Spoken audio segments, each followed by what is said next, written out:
comme enseignant, j'étais apprécié et j'avais parti un cours qui s'appelait Soins d'urgence.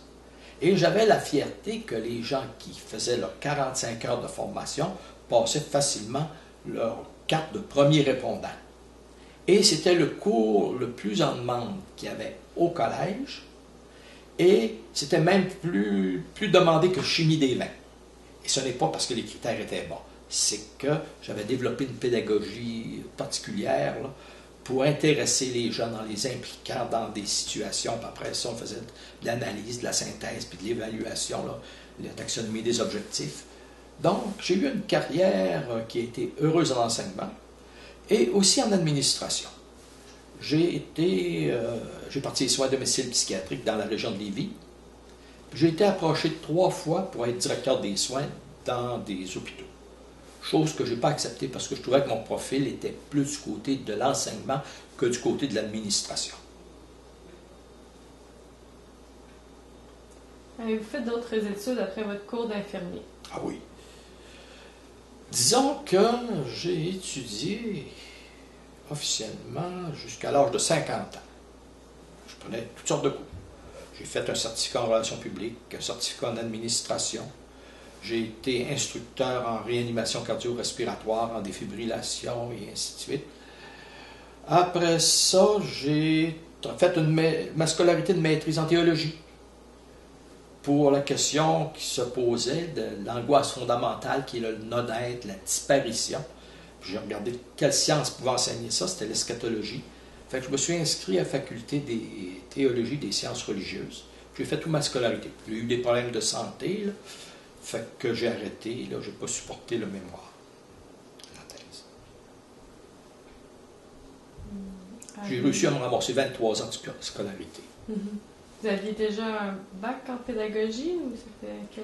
Je l'ai fait par après. Okay. Je l'ai fait par après, qui a été un portfolio qu'on m'a demandé de prendre des cours que j'ai fait. Puis j'ai passé 2 étés au Collège des mesures d'urgence à Anne-Praher pour perfectionner ma didactique. Je trouvais qu'eux autres, il y avait des méthodes d'enseignement très intéressantes. Et j'ai fait, avec l'Université de Sherbrooke, des performants. J'ai étudié aussi l'été à Sherbrooke en alcoolisme et toxicomanie. J'ai fait un certificat en alcoolisme et toxicomanie. Avez-vous d'autres choses, d'autres anecdotes à nous raconter? Vous avez beaucoup d'expérience, beaucoup de choses à nous raconter, mais il y a quelque chose qui vous vient à l'esprit que vous avez déjà raconté peut-être? J'ai fait de la coopération en Haïti. J'ai là-bas reparti un hôpital. J'ai fait aussi de la formation sur mesure là-bas pour les infirmières avec Brenda Stratford en Alberta et avec l'Université de Port-au-Prince pour les infirmières. Mais le vaudou embarqué là-dedans, puis à un moment donné, là, c'était une situation intenable parce qu'il y a eu même des pertes de vie, et ainsi de suite. Fait que là, je me suis retiré du projet pour faire d'autres choses.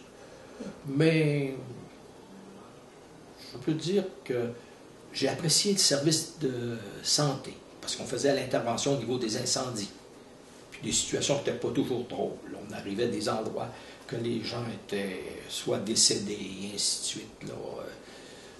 J'ai eu beaucoup de péripéties dans ces services-là. Là.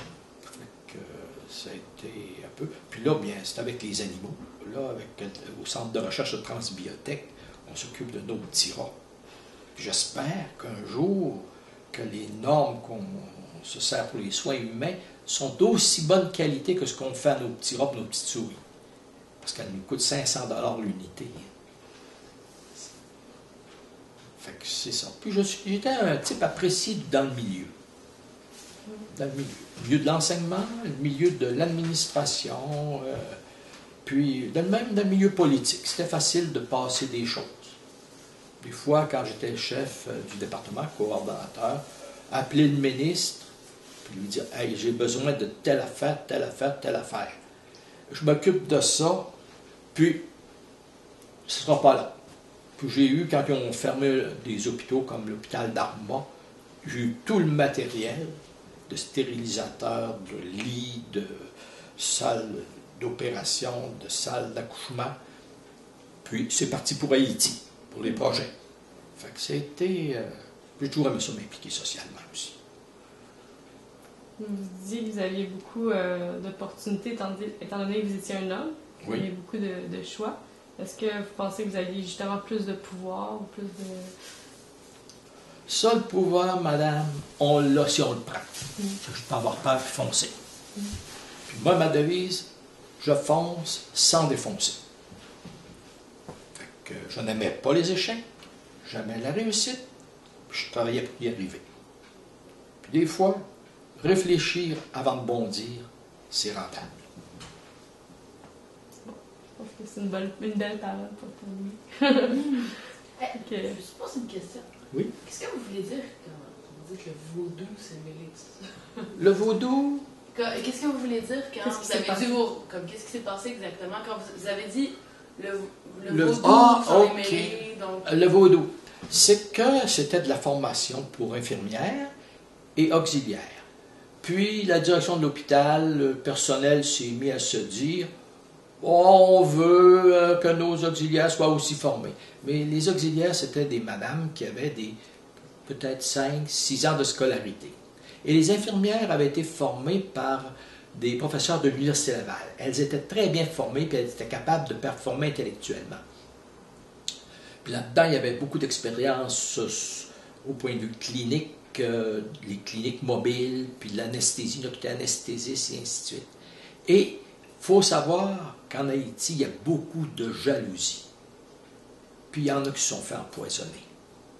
Fait que pour éviter ça, moi, on a décidé, avec l'administration, d'arrêter le coup. Et vous allez dire, pourquoi le vaudou? Parce qu'ils ont tous un cérémonial. Puis eux croient que des corps en décomposition, soit de humains, d'animaux et ainsi de suite, peuvent contribuer à faire des poisons très efficaces. Par exemple, ils vont prendre du cerveau, de la cervelle décomposée, ils vont prendre de l'abdomen décomposé, ils vont prendre des organes génitaux décomposés, ils vont faire des mélanges, ils vont introduire ça dans la nourriture, et ils empoisonnent les gens. Et pour eux, ça c'est la partie officieuse. La partie officielle, c'est qu'ils prennent une petite poupée avec une aiguille, puis on dit, tiens, je la pique dans le cœur. Là, ils ont dit, elle a son sort, puis elle va mourir. Donc, ça cohabite, la science cohabite avec le vaudou, puis ils savent s'en servir quand c'est nécessaire, pour alimenter certaines jalousies, certaines rivalités, et ainsi de suite. C'est ça que je voulais dire quand je parlais du vaudou. Fait qu'ils croient beaucoup à ça, c'est très omniprésent dans le milieu. Parce qu'Ursuli, pour eux autres, ça existe encore. Ursuli, ce n'est pas la Vierge Marie. Ursuli, c'est la déesse de la mer. Puis ils se disent, elle nous jette un sort, regarde, il s'est noyé. Oui, mais il s'est noyé. Ils vont prendre un tronc d'arbre qui est rond, pas de quille. Ils vont prendre une branche d'arbre avec des sacs de vidange, puis ils vont se servir de ça comme voile. Fait qu'imaginez s'il arrive une vague, tout chavire, puis ils ne savent pas nager. Donc, ils se noient. Comme une qui me disait, c'est pas drôle, on a eu un sort. Bien, c'est qu'il y avait un bateau pour traverser à l'île à la Vache. Il était rempli de ciment. Puis pour eux, dans leur conception, c'est plein quand ça déborde. Fait qu'ils ont tout mis le ciment dans le fond, ils ont tout rempli le dessus avec du monde, puis ils sont partis au large. Puis la barque a calé. C'est normal. Mais pour eux autres, c'est un mauvais sort qu'ils ont eu. Donc, il y a beaucoup de superstitions qui habitent à côté de la science. C'est difficile à gérer. C'est difficile à gérer, oui. C'est vraiment intéressant. Oui, c'est Intéressant. OK. Bon, moi, j'ai terminé les questions Oui. qui concernaient plus le documentaire. Maintenant, votre couleur préférée? Oh, j'en ai deux. Le bleu puis le vert. Intéressant. Oui, le bleu et le vert. C'est ce qu'on va garder au montage. J'ai eu un peu de misère plus avec les carrés rouges, que voulez-vous? On s'embarque pas là-dedans. Non, bon, parfait. Ça fait pas partie de De la l'entourage. recherche.